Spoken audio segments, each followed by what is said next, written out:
Some women are simply born rich, confident, and naturally magnetic to their desires. Let's be clear, this podcast is not for them. However, if you're a soul-driven, visionary, or entrepreneurial woman who's been on a mission to learn how to create a better future bursting to come out of you, welcome to my world. I'm Jo Warwick, and this is Rich, Sexy, and Free. I've dedicated most of my career to helping women get to their core power and unlock the missing pieces for their own unique success. You may already know me as the author of The Big Book of Love. With 30 years experience in psychology, embodiment, manifesting, and energetics, we will be exploring together the keys to becoming rich, sexy, and free. So if this excites you, don't forget to like and subscribe on your favorite platforms so you can stay up to date with the podcast. Hi, everybody. I'm so pleased today to have my very, very special guest, Claire Garner. It's lovely to have you here. And please tell everybody a bit more about yourself. I'm so excited to be here with you, Jo. Thank you so much for having me. I am Claire Garner. Most people know me as the creator of the Real and Raw Leaders movement, the Dead Share Challenge, and now the creator of amazing global stages, virtually and in person, for other Real and Raw leaders to showcase their own human so that we all see the human behind the perception. And that's what my movement is all about. And what does it mean to bring your human into being a speaker? What does that mean? How would that look? It means sharing it all, right? It means not just having like a perfect picturesque pitch. Mm-hmm. It means allowing yourself to feel the emotions that you feel in any given moment. So whether that means you get nerves, whether that means that you maybe talk too fast, right? But you talk at speed like I do, whether it means that maybe you're a giggler, maybe you are quite exaggerated with your moves. Again, that's something that I am, but it's embracing all of it, whatever it is for you, and not apologizing for it, not trying to change it, but actually using it as your superpower and your uniqueness and sharing it with your audience. I love that. That makes me think about like when I started speaking and the ways that I almost tried to contain myself at points. Yeah. And where I've also got better through practice. Because I am a fast speaker. I am definitely a giggler. I am definitely a swearer. I have been known to swear quite a bit when I'm speaking. However, I would also say by going through that process of accepting who I am, I learned how to do pace. And because actually I found that at times people didn't hear me, they didn't get me, but I needed to set myself free first. So is that what you're offering to your leaders? A place to set themselves free, to then master their skills? As I have different stages for different people. So I have stages for seasoned speakers, and that is a place where they really get to, I call it deepen their vulnerability, right? So it's a lot of professional speakers. They have their keynotes, they have their signature talks, they know what they're saying, right? And that's not a problem. Yeah. But that's what they always say. And that's where they always go. And those are the same puns that they always use. Like everything is very scripted and rehearsed, and it's known. And I invite a different level of vulnerability. I invite a different level of depth and realness and rawness, and saying, okay, if you want to continue to use that speech, that talk, whatever it is for you, that's of course fine. But where can we bring more of your human? Where can we bring less of a script and more of you? So that the audience can connect with who you are, not just what you've been through, not just what you've overcome, not just the lessons that you've learned and how amazing and charismatic you are, but who you really are and what you really stand for and how you're really feeling right in this moment as well. And you might be the most confident speaker in the world, and that's great, but start sharing that as well. Start showing that and speaking about that so that the audience can connect with the human in real time, right in the moment. So that's one of the stages that I offer. And then the other is a platform for new speakers. So people who maybe are coaches, mentors, entrepreneurs of some kind, and they want to start sharing their story in a bigger way. They want to get out of the box of their content pillars. They want to start being known for who they are and what they stand for rather than what they do. And I give them a platform to start sharing that and to start stepping into that spotlight and owning their brilliance and their story and really turning that into their movement. How did this unfold for you? So I suppose I would like to know, what is something that you perhaps saw as your biggest failure actually has become your biggest success in creating your movement, your belief for these women, these people? I think what I perceived as my biggest failure at the time was definitely early this year when I was in the coaching space doing content and personal branding, and everyone on the outside saw this polished, picture perfect, fiery energy that I bore, and it was all from a very wounded space. It was all from a very, I don't give any fucks and I need everyone to know that I don't give any fucks, so I'm gonna be like even more in your face. And that was the energy that it was coming from. It was a very inner child kind of wound that was needing and wanting to be validated. That was the energy of it. And so whilst everyone saw that my business looked like it was blowing up, and it was on a trajectory to financially blow up, but the money wasn't there at the time, it was dribs and drabs, I was behind the scenes feeling very disconnected, very unfulfilled, very lost, very confused, and very inadequate, if I'm honest. You're looking at all of these other people in the industry thinking they've got the perfect life, it all looks amazing, why can't I have that? Why isn't that happening for me? And ultimately, I felt like a failure. I felt, what am I doing wrong? What's the missing piece? Who has got this secret sauce and they're not telling me? I'll pay them whatever, right? Give me the secret. Like, that's what it was. And it wasn't until, obviously, for those of your listeners who might know me and my story, that I really released all of that, and I went into a whole, what ended up being a month of just deep self-exploration, letting go of everything that I thought I knew, who I thought I was, what I thought I wanted to do and be in the world, and just release all of that and surrender to the unknown. And that ultimately transmuted that failure into the Real and the Raw Leaders movement being born. And isn't that a perfect example of how you alchemize something? I think you connect with people so much better when you're able to do that. Now, I have removed all makeup today. Not that I'm a big makeup wearer, but I do always wear mascara, those certain things, eyebrows. I have a very pale face without it, rosy cheeks. And it's because my mum is perfectly made up. She comes from an era that she was a model. She is admired for the fact that she's always perfectly made up. Her mum was perfectly made up, and that is great. But my morning has started so far by a cycle ride on the beach wall, followed by a cold water swim and a walk with my dog. This is how I do self-love. This is how I show up. This is what aligns me to my power so that I can do things like this, so that I can hold big space. My mum doesn't do that. But because of the way she was brought up, her expectations of my need to be perfect and be the facade, the picture. And I did that for a long time. I had a brilliant performance, which I do believe has a purpose when used correctly. But I definitely see how my mum's beliefs and her way to survive in the world then impacted on me. Like a lot of women, we're expected to look a certain way. We're expected to show up a certain way. And I know, and I think about my experiences when I became a psychotherapist. I wore a suit.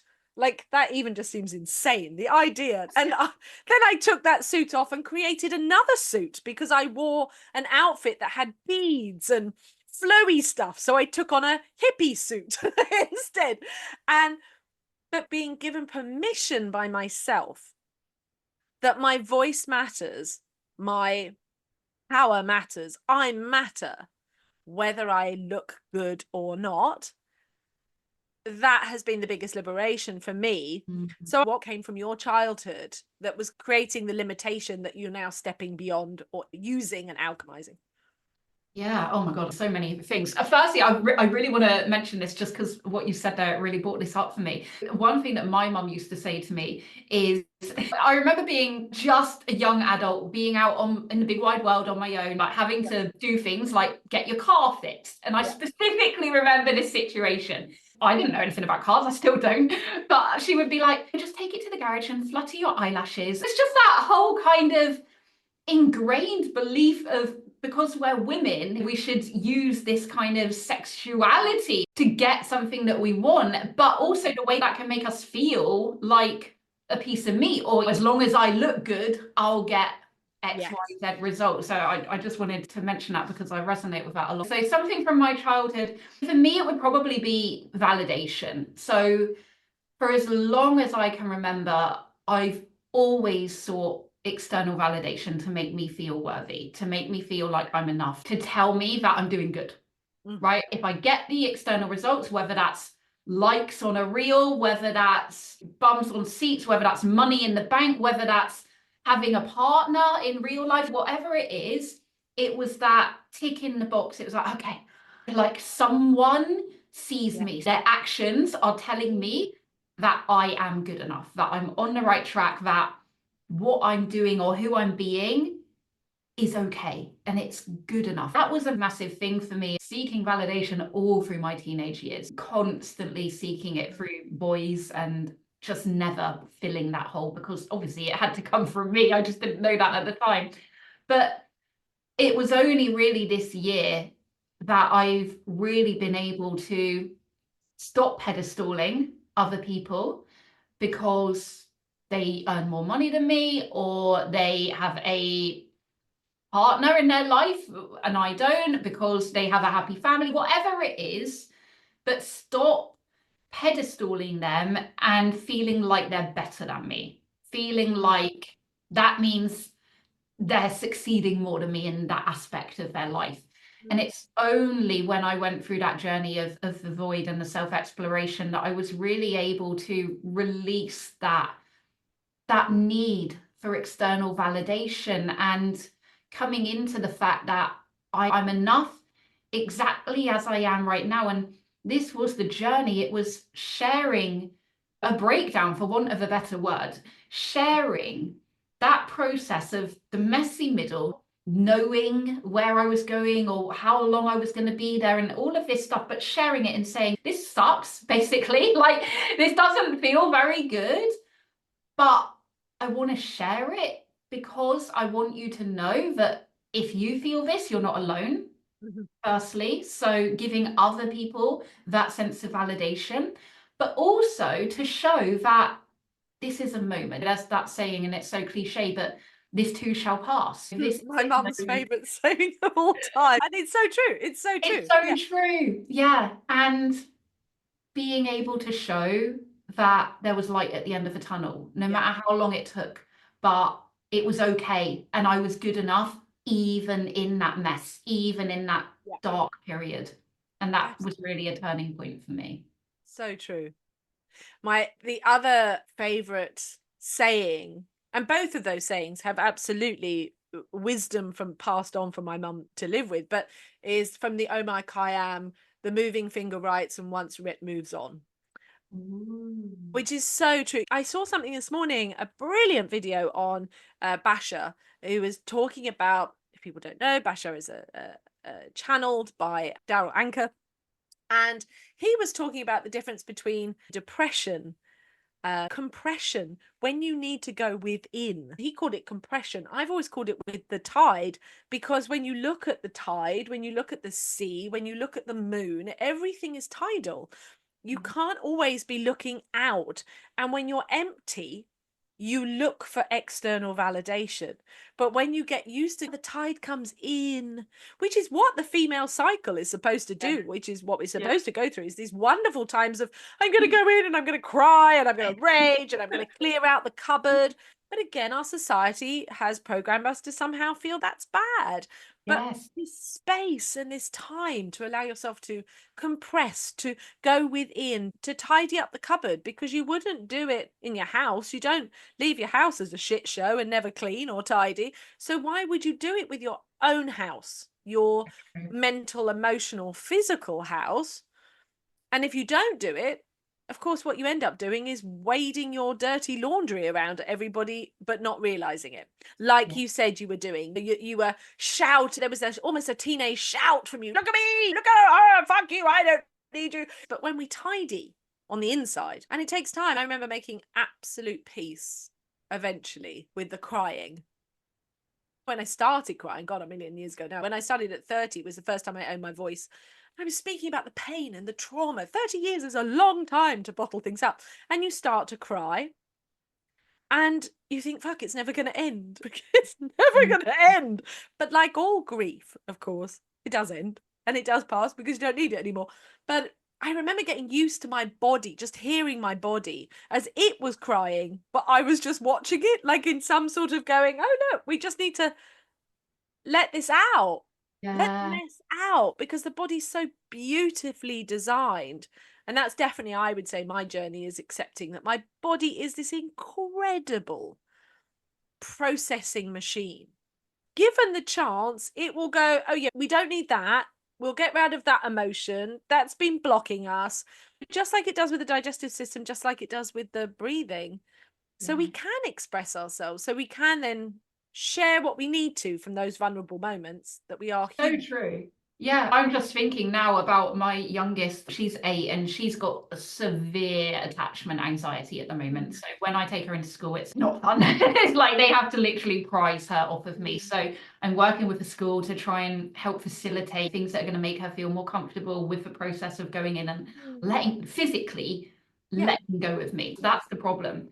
But also linking that to what you're saying, Jo, it's like we've been told since childhood that we shouldn't feel these things, that big girls don't cry. That's nothing to cry over. You don't need to be feeling like that. It's okay. You'll forget about it when you take your mind off it and go into the class and start doing work. No, you won't forget about it. You'll suppress it and then it'll come up later, probably at home in a massive tantrum that I'll have to deal with. But these are the things that now we're in our midlives, we're like, wow, okay, like how do I start changing that and owning that actually it is okay. It is okay to feel and to share these things when I feel them. Absolutely.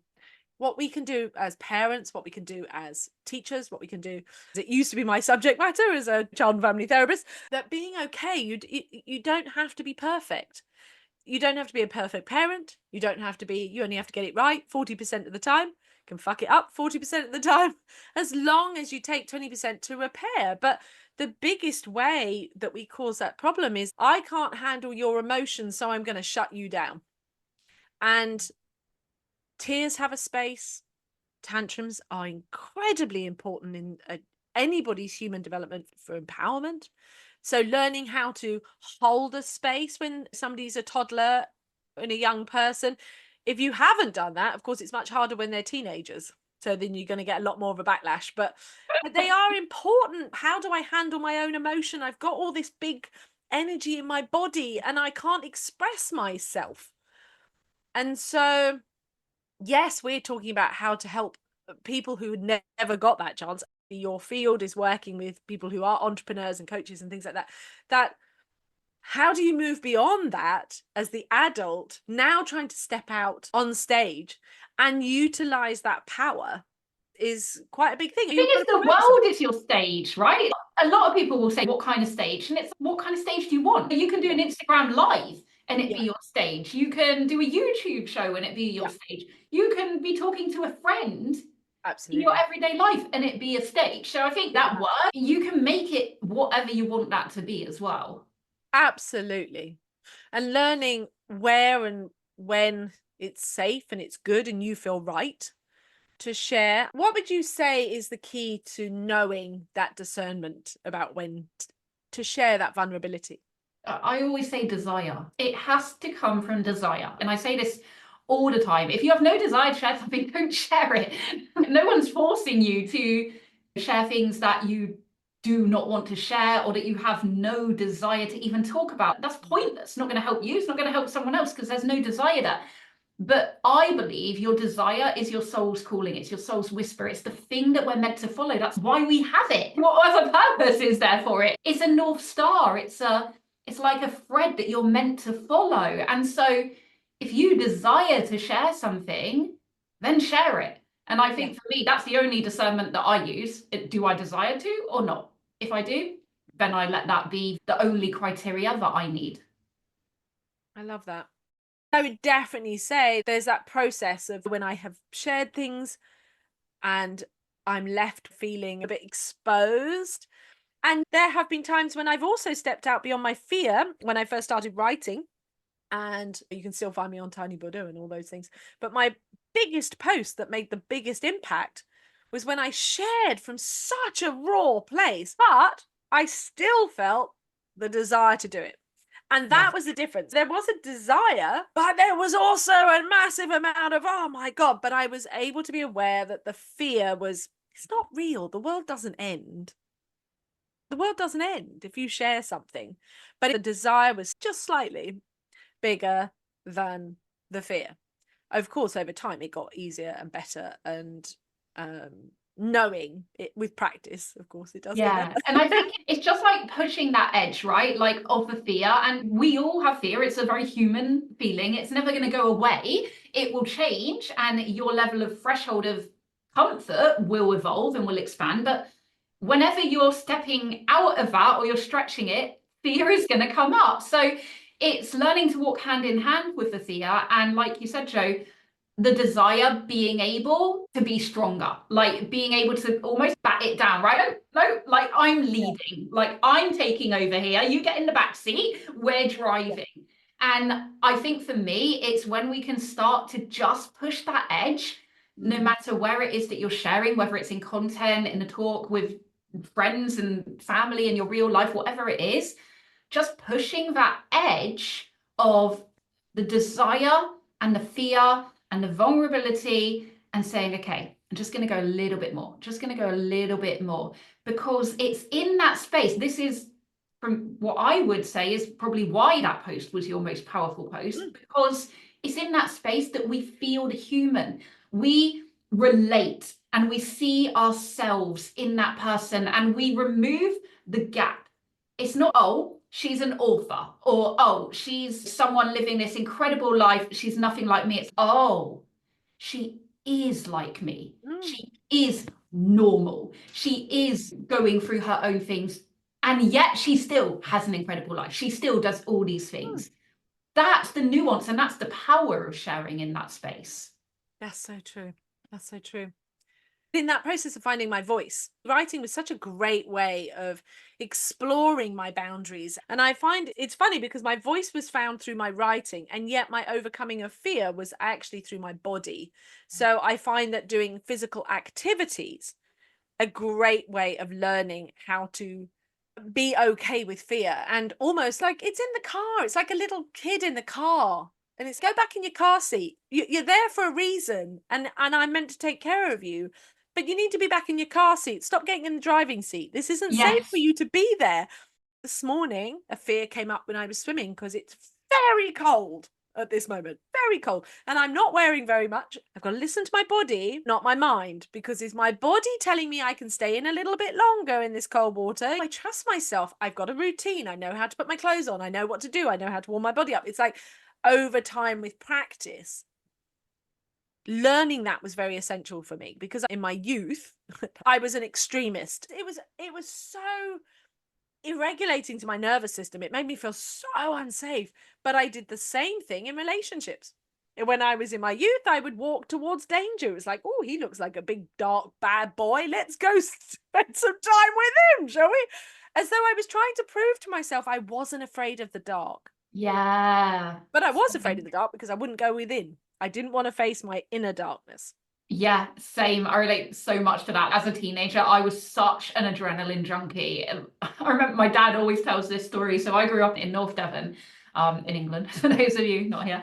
And it's on the coast, and there's all these cliffs and things like that. And I must have been maybe 10.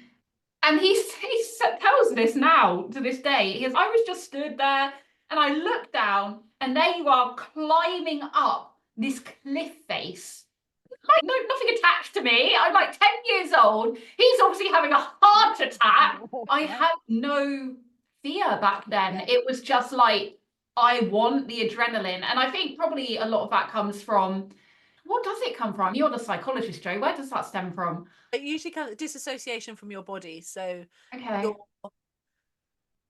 when you're younger, how unlimited you are as a soul, but you haven't landed into your body. So you need to have the heightened edges to feel alive. Okay, yeah, that makes sense. Yeah. And I was definitely all about that when I was younger, but I found the older that I got, the fears got stronger.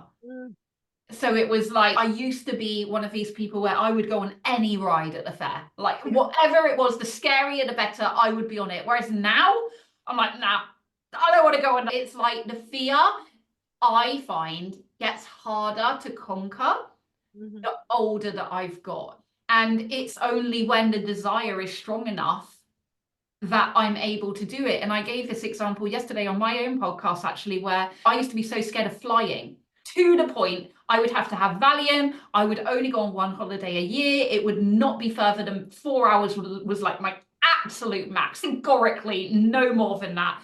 I couldn't be excited about a holiday because I would be so scared about the flight. My kids couldn't even talk to me on the plane because I would just have to zone out. It was horrendous. It was so bad. But I had no major desire to overcome it because it was once a year and it didn't stop me going on holiday. It was just very uncomfortable. But once a year, I could deal with it. And it was only when I really landed into my future vision and where I want to go with my business, and I want to create stages across the world. That means flying. That means a lot of travel. And I also knew that version of me, flying wasn't a struggle. It wasn't a battle. It was just an okay everyday thing. And so my desire became really strong to overcome the fear. And that's the only time that I was able to actually do it. That's such a great example. I remember hearing Abraham Hicks say, life is either making you feel desire or giving you the desire. And that's as simple as it is. You get what you want, or you keep seeing what's in the way so much so that the desire overrides everything. Yeah, sometimes desire is hidden even in discomfort, right? It's like, hey, this doesn't feel comfortable, but it's better than the uncomfortable that I was in. Yeah, I totally get it. Sometimes you've just outgrown your clothes. Yeah, you're clinging on to like your teenage years, and that doesn't fit you anymore, like emotionally, physically, mentally, none of it.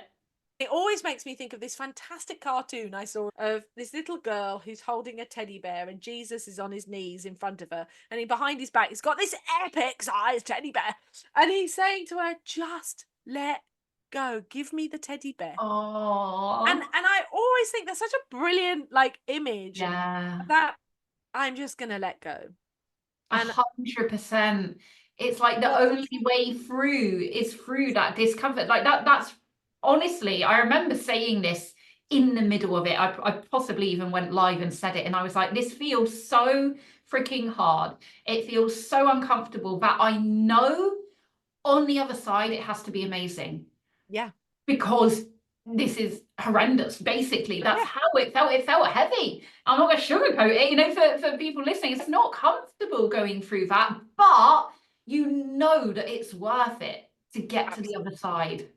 And also, I think people don't talk enough about how having your own business is an extension of this journey of permission to be me. They don't talk about the dark feelings when you're on your knees going, where the fuck am I? As you said, has somebody got the secret sauce? I don't know. But the secret sauce you had to discover is your own internal power. Yeah, but none of us are perfect. None of us are. And we all have that happen to us like over and over again, right? Yeah. If we're growing, we're expanding as entrepreneurs, that's what we're all doing in this world. We're gonna have that come up over and over again. And the more that we share about that and show that, the more that we say, this is okay, this is normal, doesn't make you less of a leader, doesn't diminish your authority, it connects on a deeper soul level. And really that's what business is all about, right? Connection. It's a big thing. So Claire, your final thoughts for today? Final thoughts are, don't be afraid to follow your desire. Don't be afraid to share what you really want to share.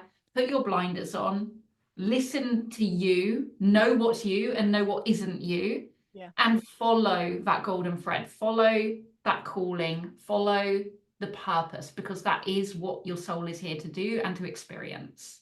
Yeah. And I would simply add to that, of course, when you do that, you step into new levels of abundance every single time. The true meaning of this is called Rich, Sexy and Free, and that the true meaning of that richness of life comes every single time. And of course, you become more vibrant, more energized, more sexy, and more free, because you're stepping beyond every time into that expanded state of yourself. Yeah, so beautiful. Claire, could you tell everybody where they can find you?